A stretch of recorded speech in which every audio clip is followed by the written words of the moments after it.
الحمد لله الذي أنزل القرآن على خاتم الأنبياء أرسله رحمة للعالمين فهو أزكى الأزكياء وامتن على أمته أن جعلهم من أهل الذكر والثناء فأخلصوا له الركوع والسجود وهم يكثرون الدعاء فزادهم المولى تبارك وتعالى آلاء فوق آلاء ونجاهم بمغفرته من دار الأشقياء وأسكنهم بفضله ورحمته فسيح دار الأتقياء أشهد أن لا إله إلا الله وحده لا شريك له شهادة من نزه ربه عن الشرك ونفى وهو حسبنا في كل حال وآن وكفى وأشهد أن سيدنا وحبيبنا وشفيعنا ومولانا محمدًا عبده ورسوله أزكى الأنام شرفا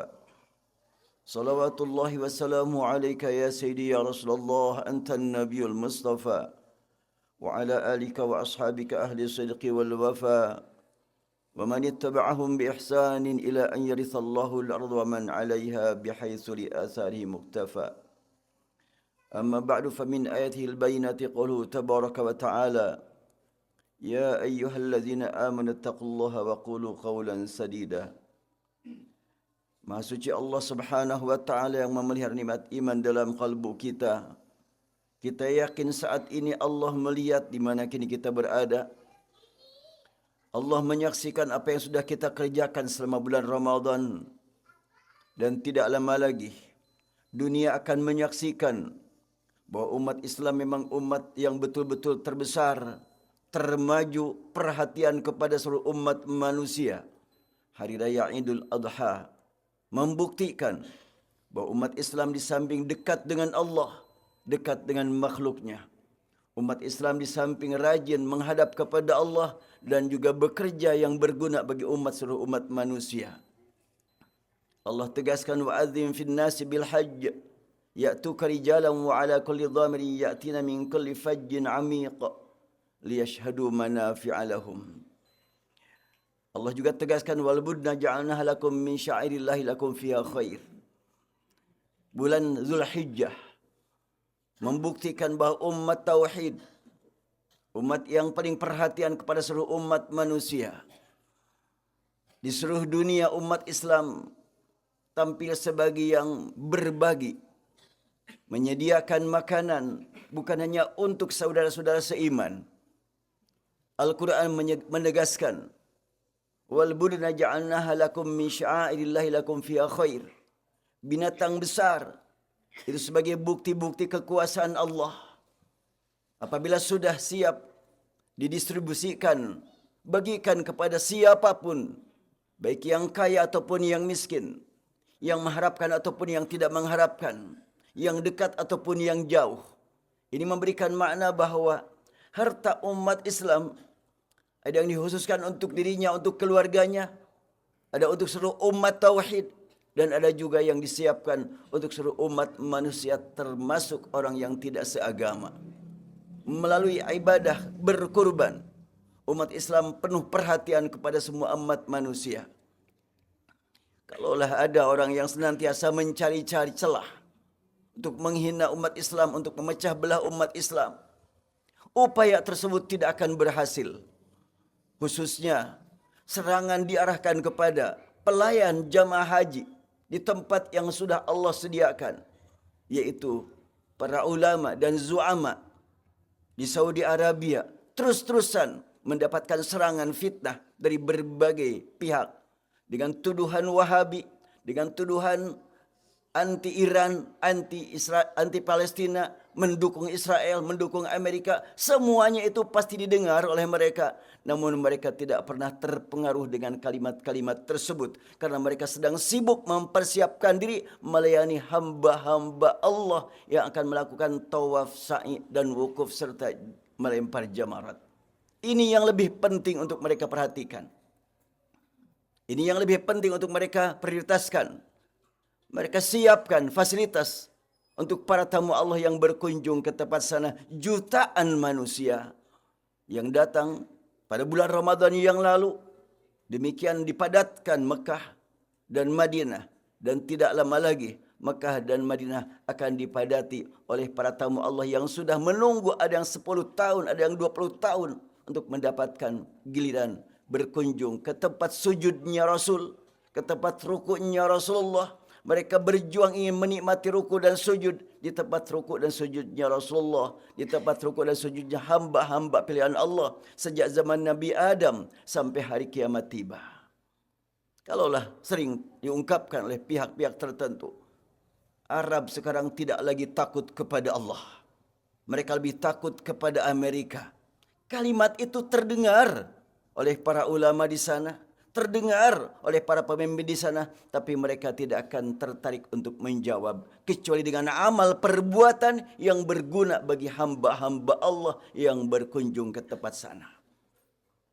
Di antara jamaah yang ibadat haji belakangan sejak 10 tahun yang lalu, Saudi menyiapkan fasilitas dan pelayanan yang tidak pernah dicapai oleh negara yang lain. Para jamaah haji turun dari pesawat, entah di Jeddah atau di Madinah, langsung menuju bis, diantar ke hotel tanpa ada pemeriksaan imigrasi. Karena sudah disiapkan negara masing-masing yang akan memberangkatkan. Ini tidak pernah dialami oleh negara yang lain. Itulah kemajuan umat Islam. Kalaulah banyak, masih ada orang yang berkata, umat Islam tertinggal. Umat Islam bodoh-bodoh. Umat Islam malas baca. Maka kita jawab dengan amal. Tidak perlu dijawab dengan data, dengan lisan, dengan tulisan, tapi dengan amal. Siapa yang lebih banyak membaca melebihi umat Islam? Sampai hafal 30 juz. Tidak terhitung jumlah anak saat ini yang hafal 30 juz. Di samping menghafal kitab suci, mereka juga menghafal kitab-kitab yang lain. Adakah yang seperti itu dari umat yang lain? Ada juga yang berkata, umat Islam tertinggal dalam teknologi. Saat ini terbukti, siapa yang paling banyak menggunakan teknologi, bahkan Masjidil Haram memiliki sound system tercanggih di dunia. Radius 8 km suara terdengar jelas. Dan pada saat berlangsungnya salat Idul Fitri, Idul Adha, berlangsungnya salat malam Ramadan, jarak dari Masjidil Haram ke shop terakhir ada yang sampai 3 kilo. Ini membuktikan bahwa umat Islam, umat yang patut kita banggakan kita sebagai umat Islam. Kebanggaan bukan dengan tampilan, tapi dengan syukur kepada Allah Subhanahu wa ta'ala. Dan tidak lama lagi akan tiba hari-hari yang sangat istimewa. Allah tegaskan wal fajri walayalin ashr. Allah bersumpah dengan waktu fajar dan dengan malam yang 10. Rasulullah SAW menegaskan, amal ibadah, amal kebaikan yang dilakukan pada malam yang 10 tidak dapat ditandingi dengan amal dimanapun, kapanpun. Sahabat mendengar kalimat itu langsung bertanya, walal jihad ya Rasulullah? Termasuk jihad wahai Rasulullah? Ya, termasuk jihad, kecuali orang yang berangkat siap mengorbankan harta dan jiwa dan tidak kembali lagi karena dia mati di medan perang. Itu yang tidak dapat ditandingi. Adapun amal-amal yang lain tidak dapat menandinginya. Kapan itu? 10 malam bulan Zulhijjah. Pada 10 malam Zulhijjah ada malam Tarwiyah, ada malam Idul Adha. Itulah keistimewaan yang Allah sediakan bagi hamba-hamba pilihannya. Wafarallahu li wa lakum wa nafa'ani wa iyyakum bima fihi min al-ayati wa dzikril hakim wa taqabbalani wa minkum tilawatahu innahu huwas samiul alim.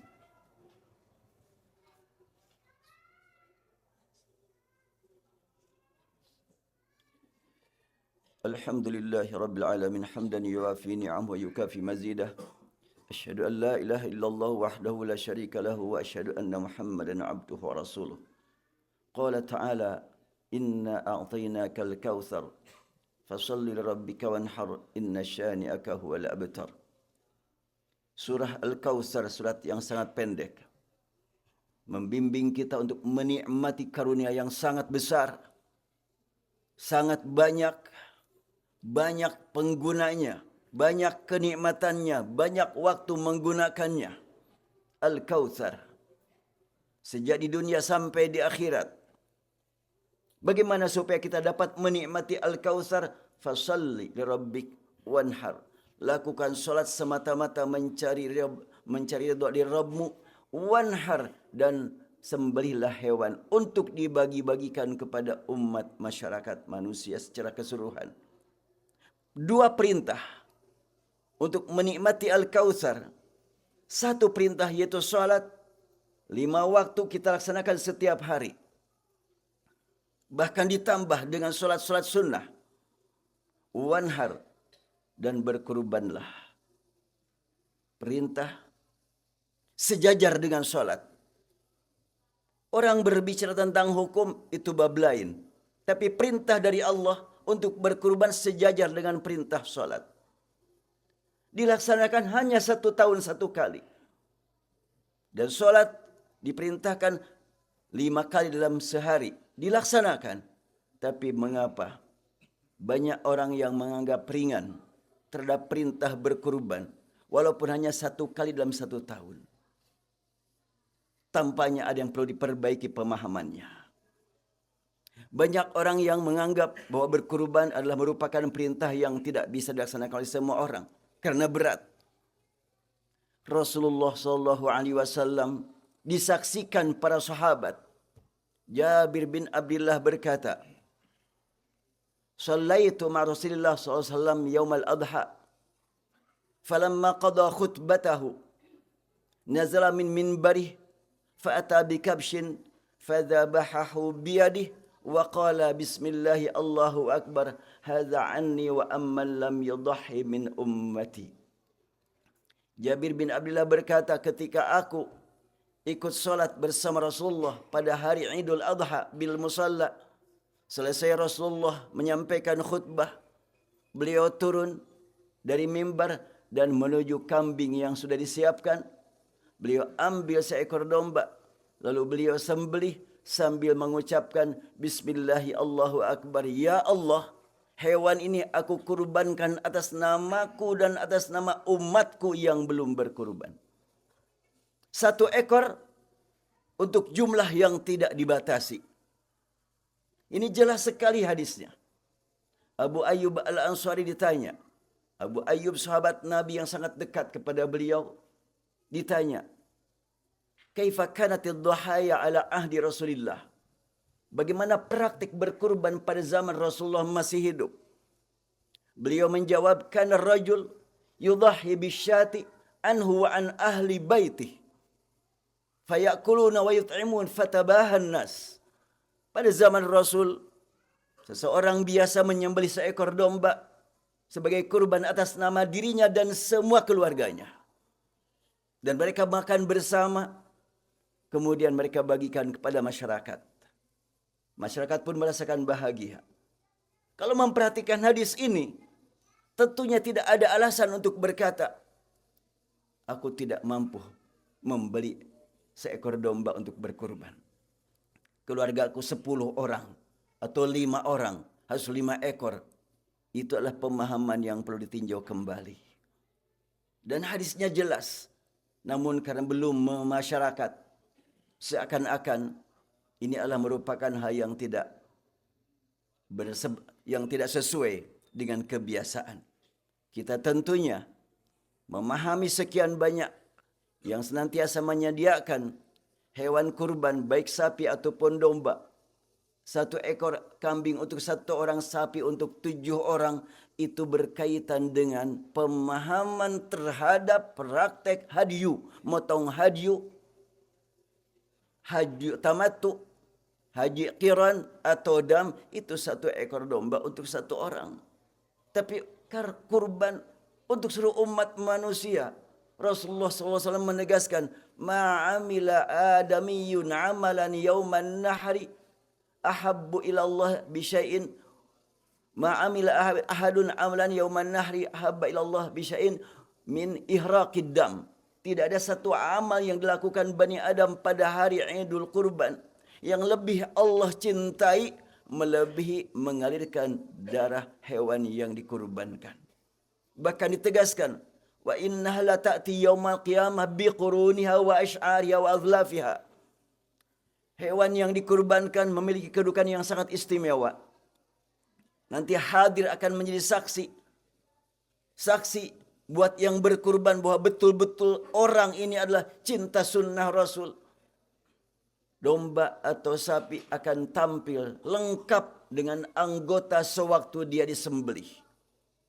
Bulunya, tanduknya, kuku-kuku di kakinya tampil semuanya. Bahkan disebutkan anna dama la yaqau bimakanin indallah qabla an yaqa'a 'alal ardi fatibu biha nafsah. Bahwa darah yang keluar dari hewan yang dikurbankan sebelum menyentuh tanah sudah duluan tercatat di hadapan Allah. Disebut darah, bulu, tanduk, kuku, itu semuanya tidak pernah mendapatkan perhatian, tetapi di hadapan Allah sangat bermakna. Apalagi yang betul-betul bermakna buat kepentingan umat manusia.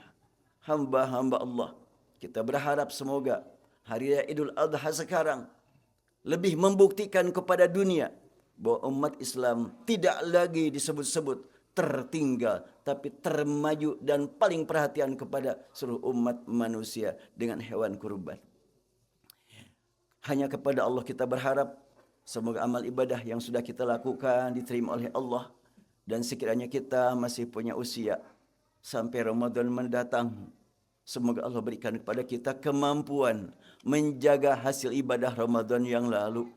Dan apabila Ramadan mendatang, tidak lagi kita dapat nikmati karena ajal menjemput kita sebelum Ramadan tiba.